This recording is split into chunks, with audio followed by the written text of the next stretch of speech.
নমস্কার। কবি সুকান্ত ভট্টাচার্যের কবিতা একটি মোরগের কাহিনী। একটি মোরগ হঠাৎ আশ্রয় পেয়ে গেল বিরাট প্রাসাদের ছোট্ট এক কোণে। ভাঙা প্যাকিং বাক্সের গাদায় আরো 2-3টি মুরগির সঙ্গে। আশ্রয় যদিও মিলল, উপযুক্ত আহার মিলল না।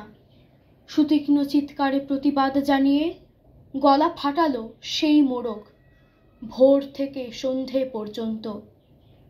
তবুও সহানুভূতি জানালো না সে বিরাট শক্ত ইমারত। তারপর শুরু হলো তার আস্তা করে আনাগোনা। আশ্চর্য, সেখানে প্রতিদিন মিলতে লাগলো ফেলে দেওয়া ভাত রুটির চমৎকার প্রচুর খাবার। তারপর আস্তা করেও এলো অংশীদার, ময়লা ছেঁড়া ন্যাকড়া পড়া 2-3টি মানুষ। কাজেই দুর্বলতর মোরগের খাবার গেল বন্ধ হয়ে। খাবার খাবার খানিকটা খাবার। অসহায় মোরগ খাবারের সন্ধানে বারবার চেষ্টা করলো প্রাসাদে ঢুকতে। প্রত্যেকবারই তারা খেলো প্রচণ্ড।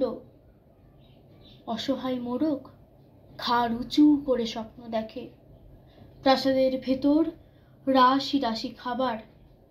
তারপর সত্যি সে একদিন প্রাসাদে ঢুকতে পেল।